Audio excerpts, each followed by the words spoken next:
नमस्कार,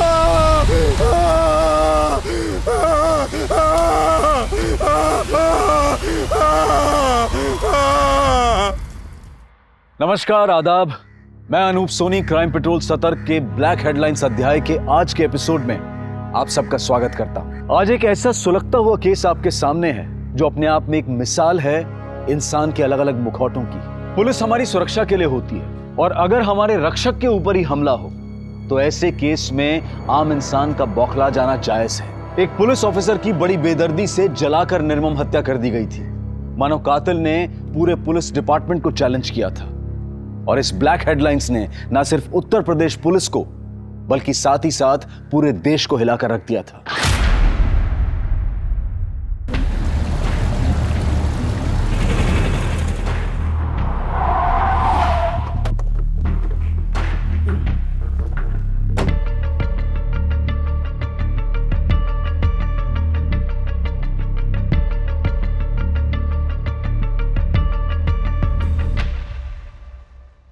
सर, ये रही वो फाइल।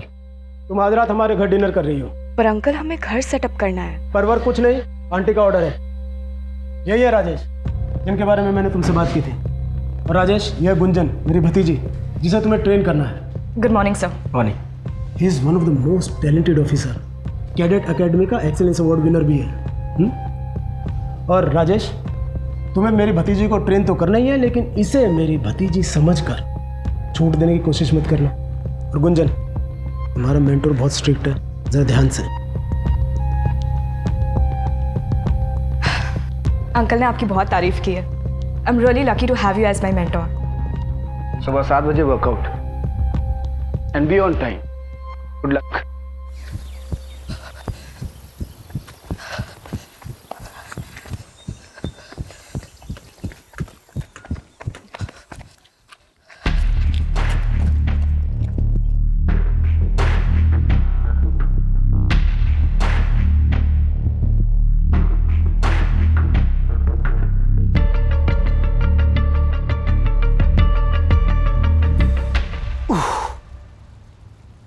कितने राउंड्स? 1100। थक गई? No sir. अरे Shiv Prasad, good morning sir. Good morning. बच्चों को स्कूल छोड़ दिया? जी सर। और सपाटे मारो। अरे सर, हमसे नहीं हो पाएगा। बस ऐसे पेट लेके घूमती रहो फिर। बंदोबस्त के लिए तैयार हो? Yes sir. गुड।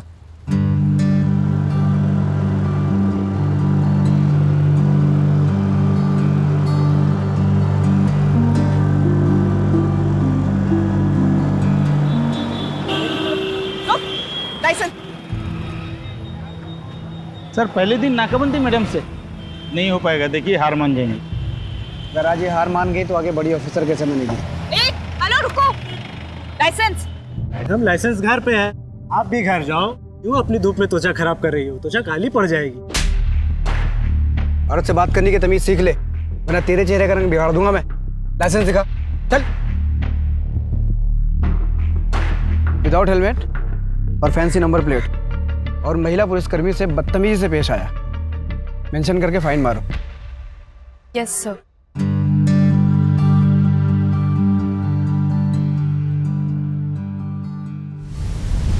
सर, आप इतना कॉन्फिडेंस लाते कहाँ से हैं? वर्दी से।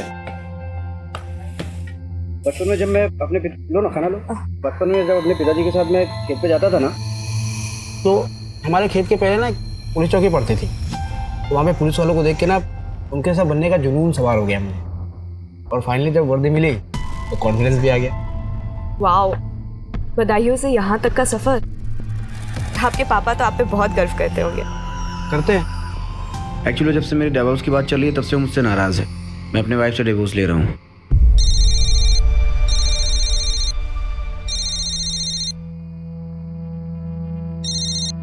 हाँ।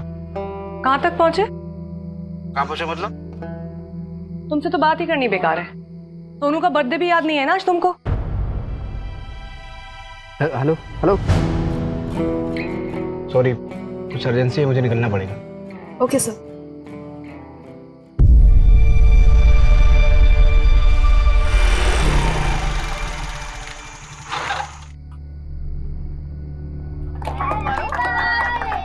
Happy birthday to you. Happy birthday. Happy birthday to you.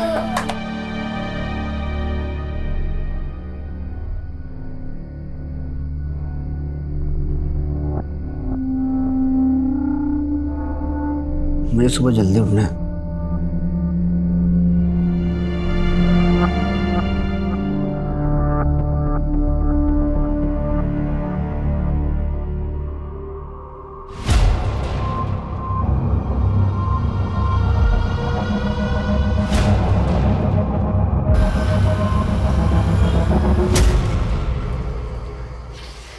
ये क्या हर दिन केस चलता रहता है तुम्हारा? हम सब बहुत अच्छे से समझते हैं। बहुत थके हुए हैं। अरे थकते तो तुम पहले भी थे राजेश, पर कम से कम बच्चों को समय तो देते थे। आजकल बहुत ज्यादा बिजी रहते हैं, बहुत ज्यादा काम है, समझा? हाँ, बहुत काम है तुमको। अरे पहले तो तुम घर आते थे हमारे हाथ का खाना खाने के लिए भाग भाग के। अब क्या हो गया है? यार हमको तुमसे बहस नहीं करनी, हमको नींद आ रही है, सुबह जल्दी उठना है, सो जाओ।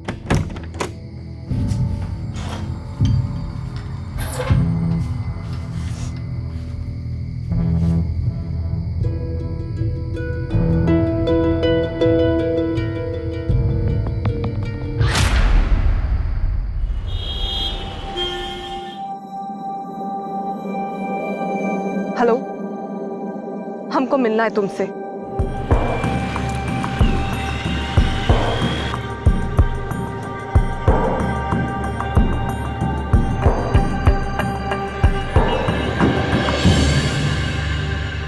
आपने जैसा कहा हम वैसा ही कर रहे हैं।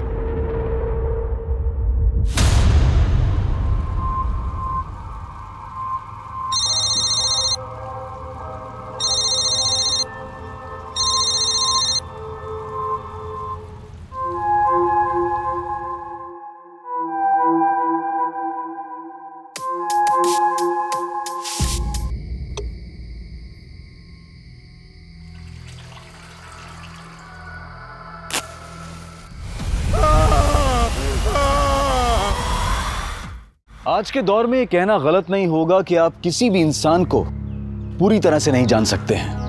हम सभी अपने चेहरों पर कई चेहरे लेकर चलते हैं। राजेश की जिंदगी में पिछले कुछ दिनों से जो चल रहा था उसका परिणाम एक भयानक रूप में सामने आया था। इतना तो तय था कि वारदात के बाद सामान्य रूप से चल रही कई जिंदगियों में भूचाल आने वाला था।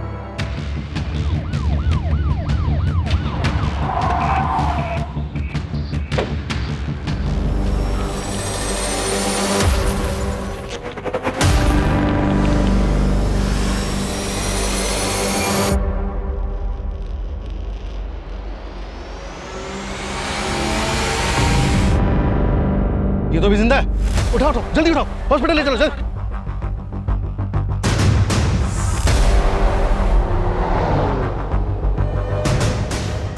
हाँ, ये आईडी नंबर नोट करो, 7741। इसकी इंफॉर्मेशन निकालो जल्दी।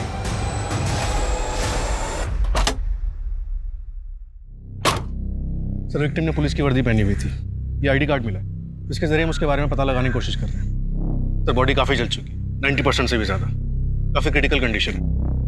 आसपास कुछ और बरामद हुआ, मोबाइल या पर्स वगैरह? नहीं सर, कुछ नहीं मिला। सुनसान इलाके में अकेला कर क्या रहा था? सर हो सकता है किसी केस पे काम कर रहा हो। अगर केस पे काम कर रहा होता तो लोकल पुलिस स्टेशन हमारी टीम को इन्फॉर्म करता। सड़क से इतना अंदर अकेले सुनसान इलाके में आने का रिस्क है। ऐसा करो, आसपास के 4-5 किलोमीटर के रेडियस में अच्छी तरह सर्च करो, कुछ ना कुछ जरूर मिलेगा। पुलिस वाले को जलाकर मारने की कोशिश हुई, मामला कुछ बड़ा ही हो।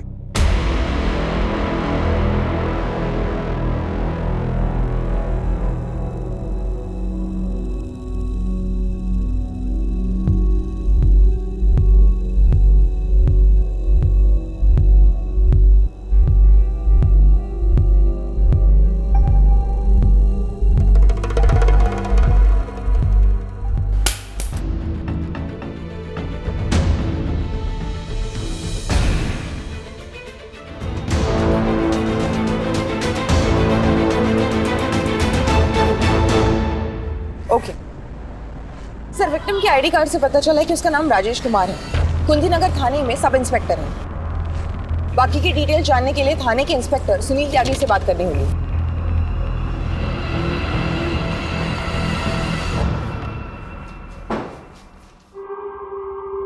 पेशेंट इज नो मोर। मरने से पहले उसने पेपर पर ये लिखा।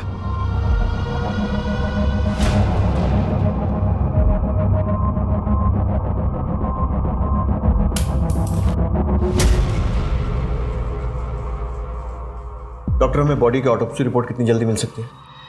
ऑटोप्सी रिपोर्ट तैयार करने में हमें कम से कम 24 से 48 घंटे लगेंगे। राजेश के साथ ऐसा होना हमारे लिए काफ़ी शॉकिंग है। राजेश उस इलाके में किसी केस की इंक्वायरी के लिए गया था? केस? राजेश तो काफ़ी वक्त से सस्पेंडेड था। उस पर तो डिपार्टमेंटल इंक्वायरी चल रही थी। इंक्वायरी?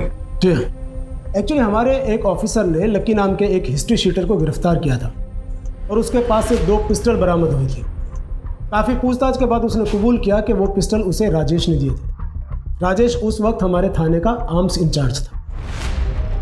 ये लकी अभी भी आपकी कस्टडी में है? जी हाँ। अच्छा, ये आमला कौन है? राजेश की बीवी। देखिए जी, आपको क्या लगता है राजेश उस सुनसान इलाके में क्या करने गया होगा? हो सकता है उसे अपने केस के बारे में कोई क्लू मिला हो या किसी से मिलने गया हो। मैं पक्के तौर पर कुछ नहीं कह सकता। Excuse me. इस लकी से पूछताछ के लिए परमिशन निकलवाओ। और वो राजेश के घर का सर्च वारंट गीता लेकर आ रही है सर। ब्रेकिंग न्यूज आ रही है उत्तर प्रदेश के वाराणसी से, जहां एक पुलिस सब इंस्पेक्टर को जिंदा जलाकर मारने की कोशिश की गई है। सब इंस्पेक्टर का नाम राजेश कुमार है। हमारे संवाददाता हमारे साथ पल पल की रिपोर्ट शेयर कर रहे हैं। सर, हमें पता चला है कि सब इंस्पेक्टर राजेश कुमार को जिंदा जलाकर मारा गया है। पुलिस ने इस मामले में अब तक क्या कदम उठाए हैं? सर, क्या ये मामला पर्सनल दुश्मनी का है या इस मामले का लिंक किसी और बड़े मामले से है? देखिए, सब इंस्पेक्टर राजेश कुमार की हत्या हमारे डिपार्टमेंट पे भी शॉक, लेकिन मैं आपको एक चीज की गारंटी दे दूं कि हम मुजरिमों तक पहुंचने में कोई कसर नहीं छोड़ेंगे। प्लीज। राजेश की हत्या की वजह से मीडिया में बहुत बवाल है। हमारे अपने आदमी के साथ क्राइम हुआ है, इसलिए सबकी नजर इस पर है। तो मुझे इस केस में जल्द से जल्द प्रोग्रेस चाहिए। गीता, क्राइम लोकेशन पर एक टीम के साथ जाओ, फिर से अच्छी तरह पूरी सर्च करो। सर। दुबे, राजेश की बीवी अमला से मिलो, उससे पूछताछ करो और उसके घर की तलाशी लो। Right sir. और हाँ, जब तक ये केस सॉल्व नहीं हो जाता है कोई ब्रेक नहीं लेगा। Is that clear? सर।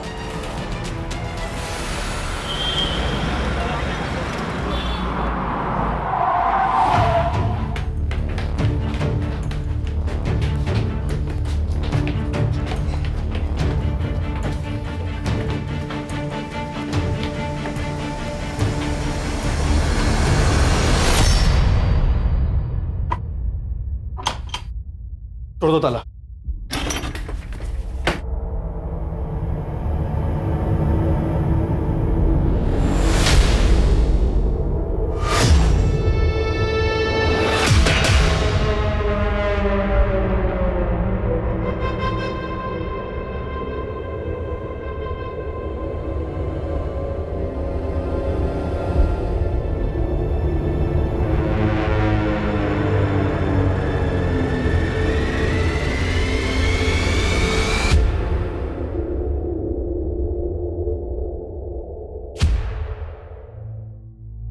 ये राजेश की बीवी आमला कहाँ है? सर, कहाँ है ये तो पता नहीं, लेकिन 6-7 दिन हुए यहाँ से गए हुए।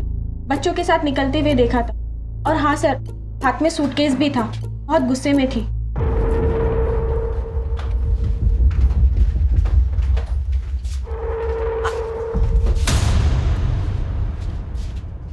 सर, हमने बाद में राजेश से भी पूछा।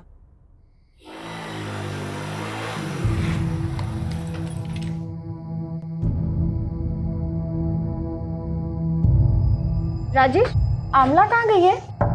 वो हमारे गांव गई है, बदायूं। अचानक से? बताया नहीं उसने। सब ठीक तो है ना आप दोनों के बीच? हाँ, सब ठीक है। वो अचानक उसका जाने का प्लान बन गया ना, तो इसलिए शायद बताना भूल गई होगी। हमें थोड़ा अजीब तो लगा था, क्योंकि सर इससे पहले आमला कभी बदायूं नहीं गई। और वैसे भी सर, पति पत्नी में अगर झगड़ा होता है तो पत्नी मायके जाती है, ना कि ससुराल। उनके बीच झगड़े किस बात पे होते थे? झगड़े होते तो थे, लेकिन किस बात पर होते थे वो हमें नहीं पता।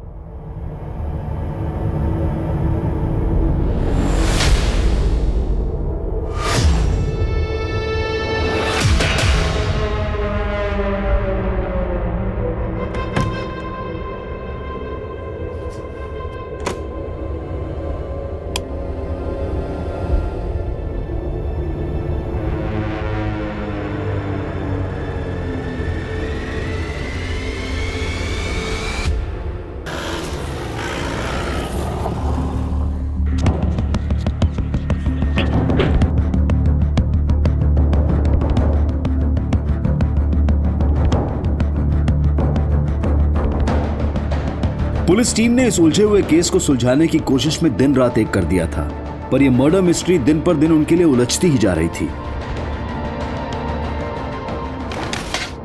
सर, पोस्टमार्टम रिपोर्ट के हिसाब से राजेश को जब जलाया गया तब वो काफी नशे में था। मतलब साफ है कि उस वक्त राजेश के साथ कोई था जिसने उसे पिलाया और फिर नशे की हालत में जलाकर मार दिया।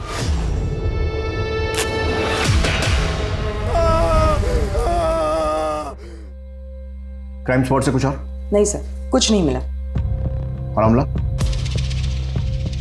सर, पड़ोसी ने बताया कि आमला राजेश के गांव बदायूं गई है और राजेश की फैमिली बनारस आने वाली।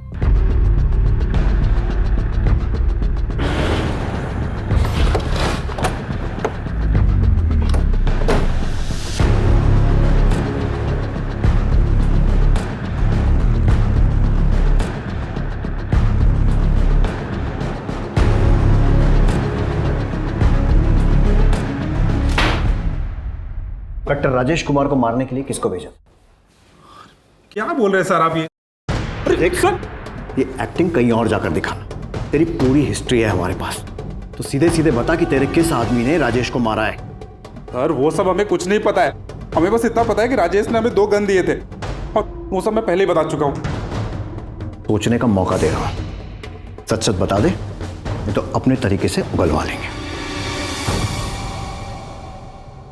दुबे, अपने सोर्सेस को इसके लोगों की कुंडली निकालने में लगा दो। Right sir. Sir Rajesh sir बहुत मेहनती और फिट रहने वाले लोगों में से थे। यहाँ तक कि बड़े साहब ने भी अपनी भतीजी गुंजन मैडम को उनसे ट्रेनिंग लेने को कहा था। वो हमारे बेस्ट ऑफिसर थे सर, पर जब से ये इंक्वायरी चल रहा था वो बहुत ज़्यादा परेशान रहने लगे थे, काफ़ी ड्रिंक भी करने लगे थे। किसके कहने पे हमारा नाम खराब करने की कोशिश की तूने? किसके कहने पे हमारा नाम खराब करने की कोशिश की तूने? बोल बेटा, एक बात कान खोल के सुन ले, सच का पता तो हम लगा के रहेंगे। तेरे लिए अच्छा होगा कि तू अपने मुंह से बता दे मुझे। बता किसके कहने पे किया? बोल राजेश, बोल राजेश, बोल राजेश। मुझसे बात नहीं कर सकते, ये मत भूलो कि तुम सस्पेंडेड हो। और ये क्या, शराब पीकर आए हो थाने में? सबके सब मिले हुए, सबके सब मिले हुए, लेकिन एक बात कान खोल के सुन लीजिए आप लोग, उनसे हमारी वर्दी कोई नहीं छीन सकता।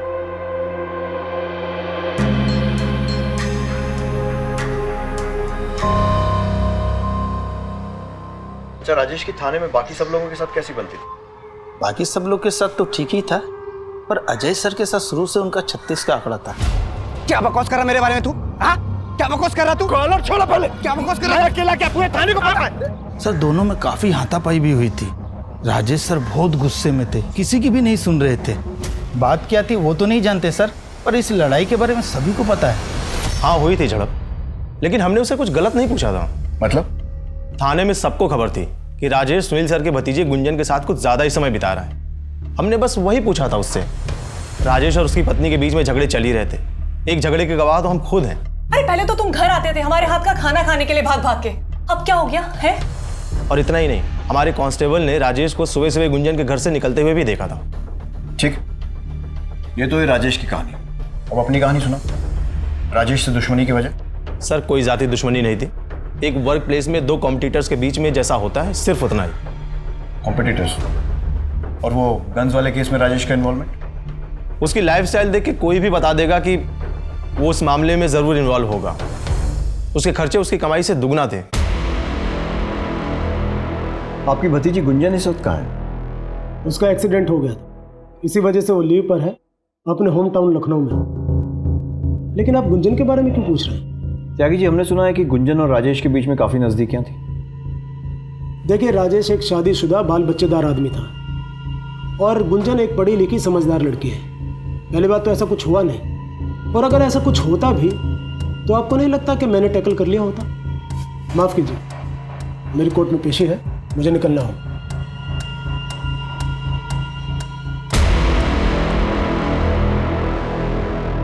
जैसे जैसे इन्वेस्टिगेशन आगे बढ़ रही थी, नए नए खुलासे हो रहे थे। एक पुलिस ऑफिसर की जिंदगी में वर्दी और ओहदे के अलावा कई केसेस की उलझनें भी होती हैं, और कई बार उन उलझनों का असर जाती जिंदगी पर पड़ता है और कई बार जाती जिंदगी का असर काम पर। राजेश मर्डर केस की अब तक की तहकीकात में दोनों ही पहलू बहुत उलझे हुए मिल रहे थे और ये केस अब बहुत बड़ा हो गया था।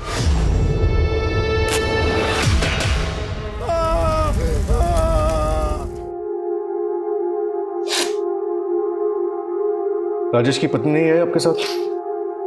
सर, सुनने में तो आया था कि वो आजकल यही बनारस में। बनारस में? लेकिन हमें तो पता चला है कि वो पिछले हफ्ते बदायूं चली गई थी। ये क्या बात कर रहे हैं सर? 6 महीने हो गए जब से डिवोर्स की बात चल रही है। वो बोला यहाँ बदायूं क्या करने आएगी साहब? 6 महीने? लेकिन 1 महीने पहले तो राजेश ने अपने बेटे का बर्थडे सेलिब्रेट किया था। सर, राजेश का कोई बेटा नहीं, उसकी एक बेटी है। यही है ना राजेश का परिवार? नहीं साहब, ये राजेश का परिवार नहीं है।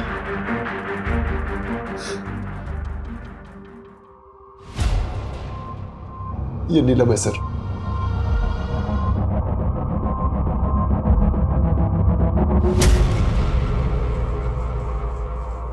तो क्या नीलम दूसरी औरत के बारे में सही कह रही थी?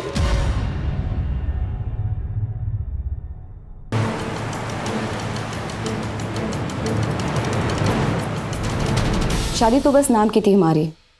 शुरू में ट्रेनिंग के दौरान 3-4 महीने में 1-2 बार आ भी जाते थे। जैसे पिंकी बड़ी हुई और हमने बनारस आने के लिए कहा तो अरे तुमको पता है सरकारी कामों में कितना वक्त लगता है? क्वार्टर मिलते ही तुमको और पिंकी को अपने साथ ले जाएंगे बस। अली मेरा बच्चा, ऐ शाबाश। किसी तो पापा को पहले तो पिंकी के बीमार होने पर या इसके कॉल करने पर आ भी जाते थे, फिर धीरे धीरे बंद हो गया। मुझे हमेशा से ही ऐसे लगता था कि वो मुझसे कुछ छुपा रहे हैं। नीलम, तुम यहाँ बनारस में? पिंकी कहाँ है? मासी की है ललनपुर में। अभी तो हम बहुत बिजी हैं, तुम चलो हम शाम को मिलने मासी के घर आते हैं। वो हवलदार भैया बोले आप यही रहते पुलिस क्वार्टर में? हाँ।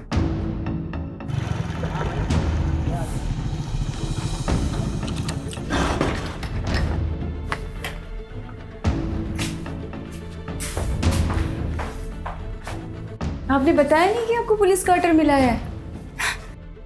हम तो पिंकी की स्कूल शुरू होने से पहले ही शिफ्ट हो जाते यहाँ। अरे हम बताने वाले थे, भूल गए। अरे ज्यादा टाइम नहीं हुआ क्वार्टर मिले हो।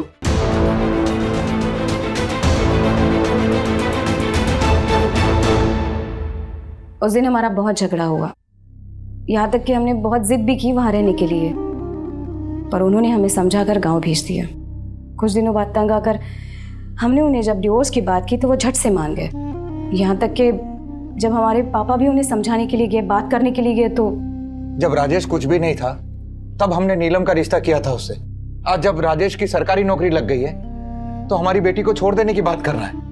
बेटा रहना नहीं चाहता उसके साथ तो कैसे जबरदस्ती करें? समझिए, आप समझिए ना उसे। मेरी बेटी नीलम का क्या होगा, पिंकी का क्या होगा? यूं सबको मजदार में छोड़ देना कहाँ की समझदारी है भला? अब राजेश से आखिरी बार कब मिली थी? बनारस आने के बाद हम उन्हें कभी नहीं मिले। कभी भी नहीं? पिंकी की पढ़ाई और हमारी नौकरी में इतना समय निकल जाता है कि हमें फुर्सत मिलती ही नहीं, और हम अब पीछे मुड़कर नहीं देखना चाहते। सर, नीलम को देख के ऐसा बिल्कुल भी नहीं लगा कि उस पर राजेश की मौत का कोई असर हुआ है। सुबह राजेश और नीलम का डाइवोर्स भी नहीं हुआ। ऐसे में राजेश की मौत का डायरेक्ट फायदा नीलम को ही होगा। तो क्या सर अब नीलम भी हमारी सस्पेक्ट लिस्ट में? बिल्कुल। नीलम के कॉल रिकॉर्ड निकलवाओ और साथ ही साथ ये भी पता लगाओ कि राजेश ने मरते समय आमला का नाम ही क्यों लिखा।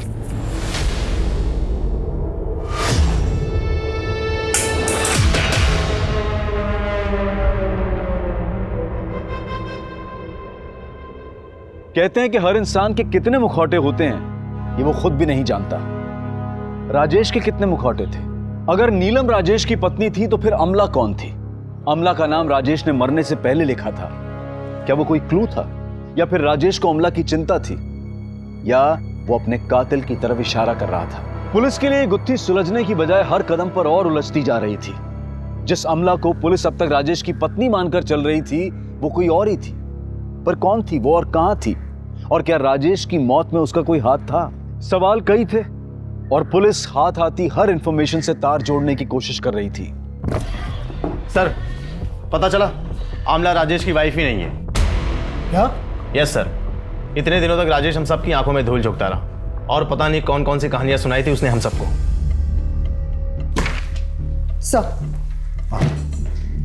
सर हर सीसीटीवी फुटेज चेक किया लेकिन राजेश का कहीं पर भी कोई फुटेज नहीं मिला। जिस भी व्हीकल पर डाउट होता है सर्च करो। राजेश किसी ना किसी जरिए से किसी साधन से वहां पहुंचा होगा। आसपास वालों से भी पूछताछ जारी रखो। और सर एक खबर से ये भी पता चला है कि लक्की के घर कुंती नगर थाने से कोई पैसे भेजता था। गीता तुम लकी के घर जाओ। सर हमने आमला और उसके बच्चों के बारे में पूछताछ की। आमला के बच्चे जिस स्कूल में पढ़ते हैं वहाँ पे पिता की जगह राजेश का नाम नहीं किसी संजय गोयल का नाम है। इस संजय गोयल के बारे में भी पता किया। ये किसी बैंक में काम करता है। उसे थाने तुरंत बुलाया है।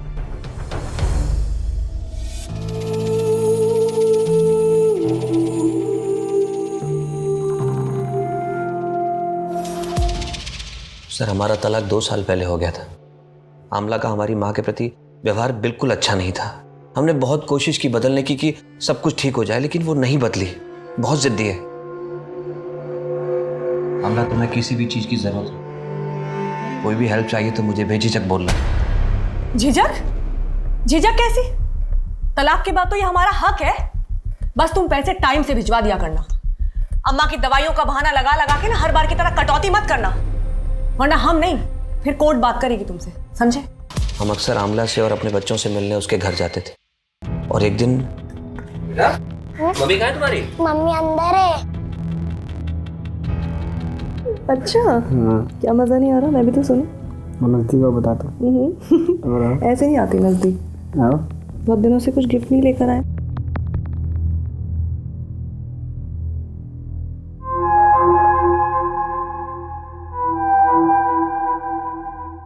क्या कहा तुमने? शादीशुदा है और एक बच्चा भी है। तुम इससे मिली कहाँ? यहीं रहता है पास में। बेचारा हर दिन मशक्कत करता था खाने के लिए, तो एक दिन हमने सोचा घर पर ही बुला लेते हैं। बस तभी से यहीं का होकर रह गया है। और फिर संजय, तुम तो जानते ही हो हमारे हाथ के खाने का जादू है ना। एक शादीशुदा आदमी के साथ रहकर तुम्हें क्या मिल जाएगा? और ये बच्चे, इनके बारे में सोचा है कभी? जब ये सब देखेंगे तो क्या असर पड़ेगा उन पर? संजय, बच्चों के बारे में सोचकर ही ये कदम उठा रहे हैं। सरकारी नौकरी करता है राजेश। दोनों बच्चों का भविष्य एकदम सुरक्षित रहेगा। और तो और अपनी बीवी को तलाक देने के लिए भी तैयार है हमारे लिए। सर आमला ने अपनी जिद के आगे किसी की नहीं सुनी, न तब न अब। लेकिन हमारा डर गलत नहीं था सर।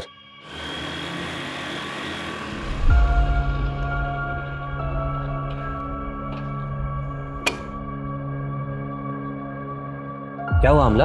मुझे क्यों बुलाया? उसको अब हमें इंटरेस्ट नहीं रहा है। हमने तुमसे पहले ही कहा था वो तुमसे शादी नहीं करेगा। तुम ही सपने देख रही थी शादी के उससे। राजेश पुलिस में है, अच्छा कमाता है, अच्छा दिखता है। अब इस उम्र में भला राजेश से बेहतर 2 बच्चों के साथ हमको और कौन मिलेगा?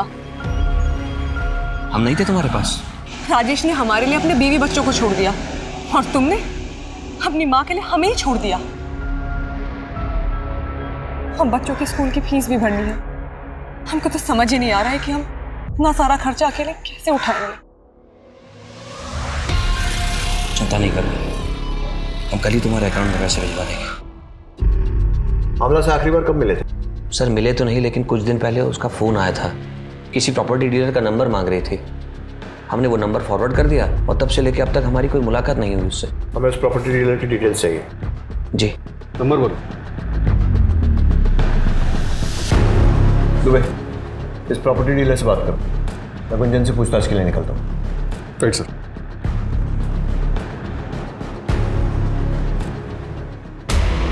बहुत गूंज सुन रहे हैं आपके नाम की गुंजन जी। अब आपकी जबान से सुनना चाहते हैं। उस दिन यानी 10 अक्टूबर को कहाँ थी आप? सर हम ड्यूटी पे थे, आप चाहे तो चेक कर सकते हैं।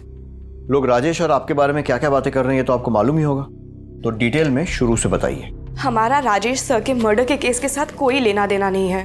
लेकिन राजेश से तो है, और आपको लोगों ने राजेश से मिलते हुए तब भी देखा है जब वो अपनी ड्यूटी से सस्पेंडेड था। वो हमारे मेंटोर थे, हम बुरे वक्त में उनसे मिल भी नहीं सकते। बिल्कुल मिल सकते। फिर तो राजेश के मरने के बाद हॉस्पिटल आकर उसको देखना और हमसे बात करने का समय भी निकाल सकते हैं। देखिए सर, हम राजेश सर को बहुत मानते थे। वो हमें ट्रेन कर रहे थे और हम इमोशनली भी काफी कनेक्टेड थे। और जब हमारा एक्सीडेंट हुआ तब अंकल ने बोला कि मैंने भैया को फ़ोन कर दिया है, वो बस पहुंचने ही वाले होंगे। तुम उनके साथ घर चले जाओ, तुम्हें अच्छा लगेगा। क्या राजेश की मौत का उसके केस से कोई लेना देना हो सकता है? राजेश सर हमेशा कहा करते थे कि उन्हें कोई फंसा रहा है, पर अंकल का कहना था कि राजेश सर अच्छे इंसान नहीं है। मैंने समझाया था ना तुम्हें, राजेश अच्छा इंसान नहीं है, मत पड़ो उसके चक्कर में। देखा क्या सच्चाई है उसकी। अब जैसा मैं कहूँ वैसा करो। तुम्हारे और राजेश के बीच में जो कुछ था उसे भूल जाओ, खामखा बदनामी होगी। कुछ दिन बाद मैं तुम्हारा ट्रांसफर किसी दूसरी जगह कर दूंगा, तुम वहां से अपनी जिंदगी की नई शुरुआत करना। अब तो ऐसी हालत हो गई है कि किसी पे भी भरोसा करने की हिम्मत नहीं होती।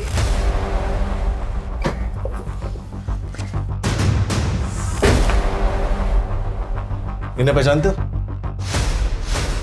इन्हें तो कुछ दिन पहले ही मकान किराए पे दिलाया था। एड्रेस क्या है? लिख के दो।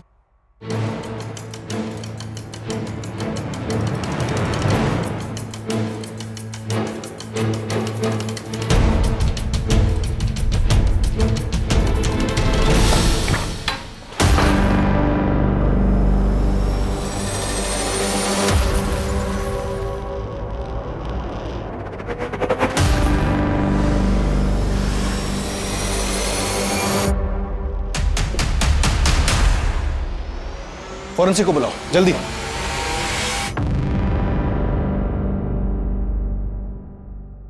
सर, ये आमला के घर पे कुछ तो बड़ा कांड हुआ है, आप प्लीज जल्दी आइए। ठीक है। Okay sir.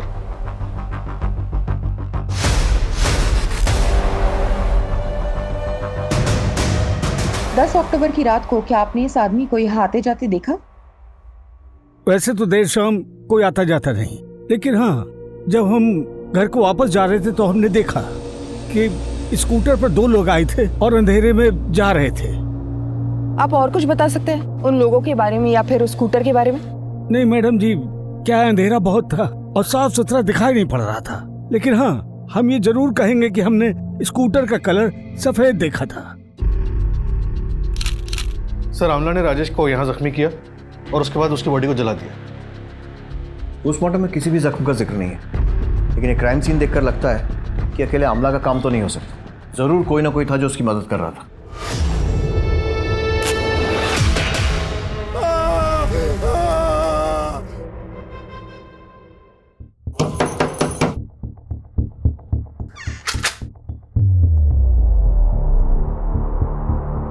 आप कौन? इससे पहले तो कोई और आता था पैसे देने। आप नए हैं क्या? हाँ। ये कब तक छूट कर आ जाएंगे? आप लोग ने बोला था कि 1 महीने में छूट कर आ जाएंगे। ऐसा किसने बोला था? राजेश को क्यों मारा?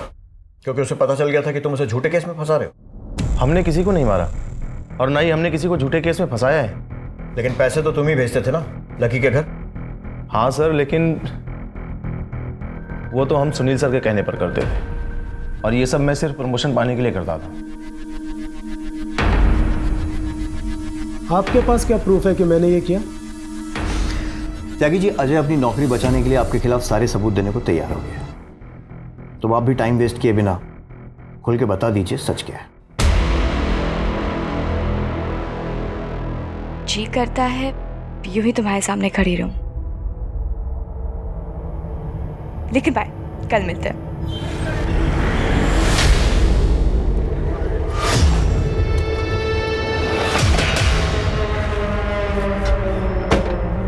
तुम्हें उसे जो सिखाना था तुमने सिखा दिया। तुमसे पहले भी कह चुका हूं कि उससे दूर रहो, वरना ऐसी जगह ट्रांसफर करूंगा ना कि बिजली पानी को तरस जाओगी। आप मेरा ट्रांसफर तो करा देंगे सर, और गुंजन को कैसे रोक पाएंगे मेरे साथ आने से? जब राजेश फिर भी नहीं माना तो हमने एक तीर से दो शिकार करने के बारे में सोचा। हमने उसे एक ऐसे केस में फंसाया जिससे हम ही उसे निकाल सकते थे। वो जब भी हमारे पास गिड़गिड़ाते हुआ आता तो हम उसके सामने एक ही शर्त रखते, गुंजन से दूर जाने की शर्त। जब इतना फुल प्रूफ प्लान था तो ऐसा क्या हुआ कि आपने अगला कदम उसे मारने का उठा लिया? हमारा प्लान सक्सेसफुल होता उससे पहले ही किसी ने उसे मार दिया। अपने ही डिपार्टमेंट में और अपने पुलिस स्टेशन के इतने काबिल अफसर के साथ खेल खेलते हुए आपको शर्म नहीं आई? सर, अगर ये काम आमला ने किसी के साथ मिलके किया है तो उसका साथ देने वाला कहीं इंस्पेक्टर सुनील या फिर संजय तो नहीं, क्योंकि संजय हमेशा आमला की मदद करने के लिए तैयार रहता। हमें यहाँ तक पहुँचाने वाला भी संजय ही है। इंस्पेक्टर सुनील सिस्टम से वाकिफ है, वो खुद इस चक्रव्यूह में नहीं फंसेगा। जरूर उसका कोई ना कोई प्यादा होगा जो आमला की मदद कर रहा होगा। सर मुझे तो कभी कभी लगता है इन सारी औरतों से तंग आके राजेश ने खुद अपना मर्डर प्लान करवाया और खुद आमला को मार के कहीं फरार हो गया। आमला को हर समय पैसों की जरूरत रहती थी। जरा इंस्पेक्टर सुनील और आमला दोनों के बैंक स्टेटमेंट चेक करवाओ। Okay sir. आमला अगर हाथ लग गई तो सच्चाई भी हाथ लग जाएगी। वो सफेद स्कूटर या उन दोनों लोगों के बारे में कुछ पता चला? सर क्राइम स्पॉट पर जाने वाले सभी रास्ते और आसपास के सभी एरिया के सीसीटीवी फुटेज एक टीम चेक कर रही है। We are checking every possible way. Team से कहो कि कमर कस के तैयार हो जाए। ये कहानी अब क्लाइमैक्स तक पहुंचने वाली है।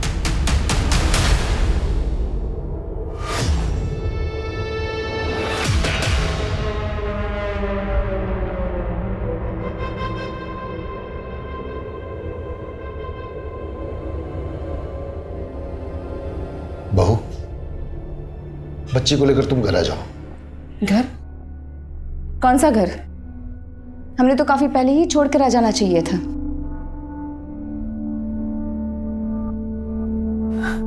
ऐसा ना कहो बहू, ये बच्ची राजेश की आखिरी निशानी है। आखिरी निशानी? इस बच्ची को लेकर इस शहर में जब हम अकेले उसकी जिम्मेदारी उठा रहे थे तब कहाँ था आपका प्यार? लोग नौकरी देने के लिए जिस्म का सौदा करने की मांग कर रहे थे। एक अकेली औरत का इज्जत से रहना कितना मुश्किल होता है आप नहीं जानते। बेहतर है कि आप यहां से चले जाइए। पुलिस ने अपनी तहकीकात में कोई कसर नहीं छोड़ी थी। आए दिन कुछ नए खुलासे हो रहे थे। कभी ऐसा लगता था कि राजेश की हत्या में कोई प्रोफेशनल एंगल है और कभी ऐसा लगता था कि पर्सनल। केस घूमते घूमते एक चक्रव्यूह का रूप ले चुका था और ऐसे में पुलिस को एक और झटका मिला और इस चक्रव्यूह की गति को दुगना कर गया।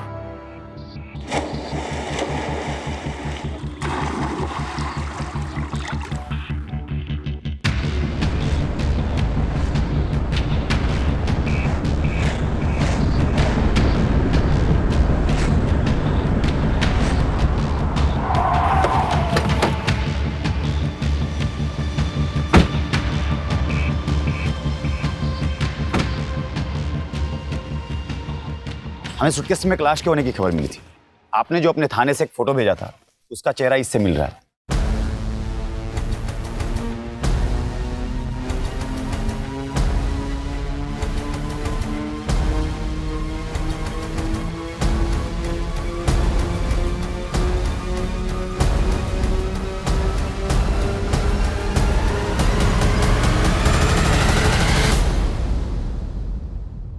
बच्चों का कुछ पता चला? डाइवर्स लगा दिए हैं काम पे।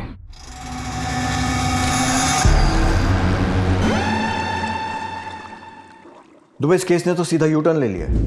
जिस अमला को अब तक हम संभवतः दोषी मान रहे थे वो तो खुद विक्टिम निकली। दीपक नगर के आसपास का पूरा एरिया छान मारो, एक एक से पूछताछ करो। इतने बड़े सूटकेस में डेड बॉडी ले जाई गई है। किसी ना किसी ने कुछ तो देखा होगा। Right sir. सर मुझे तो बच्चों की चिंता हो रही है, कहीं उनके साथ कुछ बुरा ना हुआ।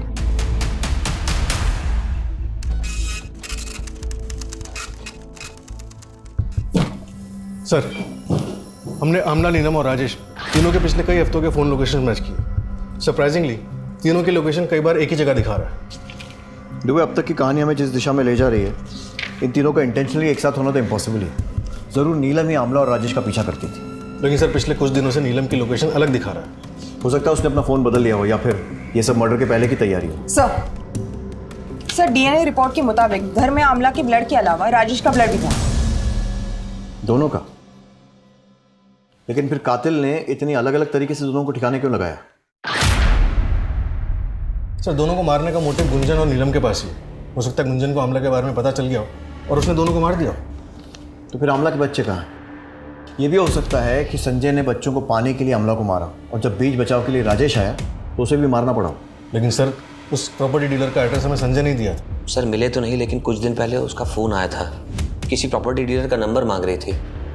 You're right, हम अपने मदद करने वालों पर शक नहीं करते, लेकिन हो सकता है मदद इस बार किसी इरादे से की गई। इस केस में हम किसी को भी रडार से बाहर नहीं जाने दे सकते।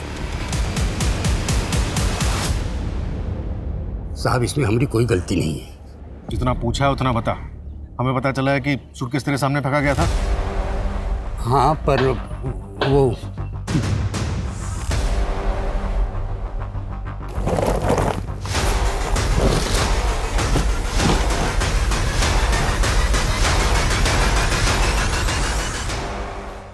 ये बता कि जिसने सूटकेस फेंका था उसे पहचान सकता है? हाँ पहचान सकता हूँ साहब, वो आप ही लोग में से थे। मतलब कि वो पुलिस वाले थे और उन्होंने ही पानी में सूटकेस फेंका था।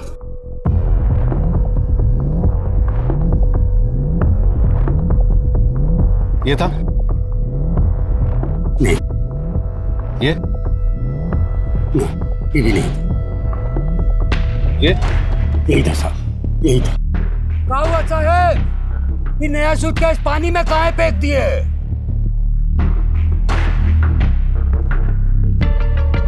धार्मिक किताबें थी,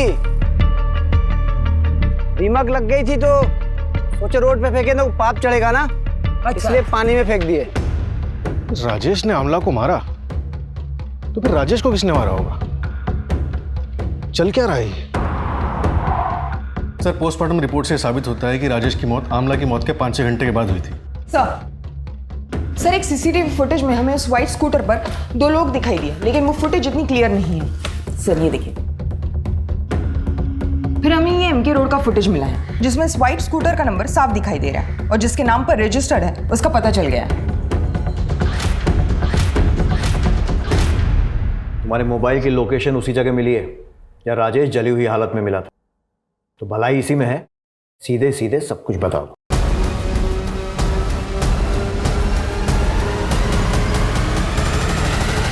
तुम्हें कैसे पता था कि राजेश उस रात वहीं मिलेगा? हम बहुत दिन से उसका पीछा कर रहे थे सर, और उस दिन तुमने अगर हमसे शादी नहीं की ना तो हम जाके सबको सच्चाई बता देंगे। अरे केस तो तुम्हारे ऊपर पहले ही चल रहा है और तुम्हारी नौकरी भी 100% जाएगी। जान से मारेंगे। फिर थोड़ी देर बाद राजेश दोनों बच्चों को घर से लेके बाहर गया। हम उसका पीछा किए तो देखें बच्चों को वो कुमार नगर में अपने दोस्त के घर पे छोड़ा और वापस आते हुए उसकी कार में एक सूटकेस लेके आया। लगभग 1-1.5 घंटे के बाद वो वही सूटकेस लेके दोबारा घर से बाहर गया।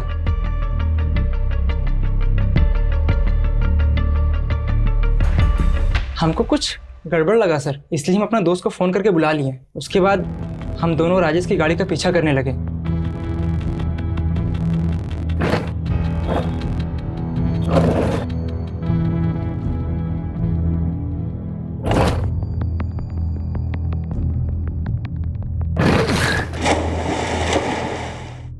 वो किसी का नहीं था सर, वो अपने फायदे के लिए किसी को भी छोड़ सकता था, किसी को भी मार सकता था। मेरी दीदी को भी इसने बहुत परेशान किया था सर। वो जब भी घर वापस आती थी ना सर, सिर्फ रोते हुए आती थी। हम उसको अपनी दीदी का जिंदगी बर्बाद करने का सजा दिए हैं सर।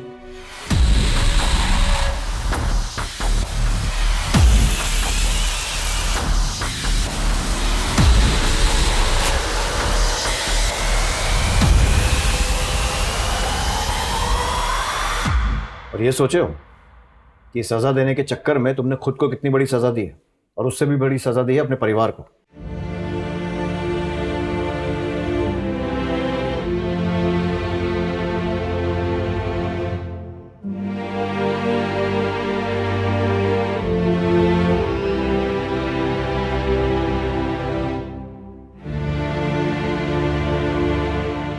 कहते हैं कि एक साथ 2 नावों में सफर करना खतरे से खाली नहीं होता, लेकिन राजेश और अमला दोनों ही ये सफर कर रहे थे। बल्कि राजेश की जिंदगी तो 3 तरफ से उलझी हुई थी। मुखौटे लगाकर इंसान कुछ समय के लिए खुश तो हो सकता है, दूसरों को भी खुश कर सकता है, लेकिन ये खुशी लंबी नहीं चलती है। और जब इसका एहसास होता है तो वहीं से शुरू होता है बेचैनी का एक ऐसा सिलसिला जो कभी भी एक खतरनाक अपराध की शक्ल ले सकता है। दोहरी जिंदगी के ताने बाने को सुलझाने के लिए राजेश और नीलेश दोनों ही हत्यारे बन गए। अपनी इच्छाओं को पूरी करना कोई बुरी बात नहीं है, लेकिन हम सही और गलत के बीच के अंतर को समझने की कोशिश नहीं करते हैं, उसके अंजाम की परवाह नहीं करते हैं, और नतीजा हम खुद ही अपनी तबाही के जिम्मेदार बन बैठते हैं। अब मैं अनूप सोनी आपसे विदा लेता हूं, फिर मुलाकात होगी क्राइम पेट्रोल सतर्क के ब्लैक हेडलाइंस अध्याय में एक और चौंका देने वाले केस के साथ। और याद रखें, क्राइम और आपके बीच में सिर्फ इतना फर्क है कि आप कितने सतर्क हैं। सतर्क रहें, सुरक्षित रहें। जय हिंद।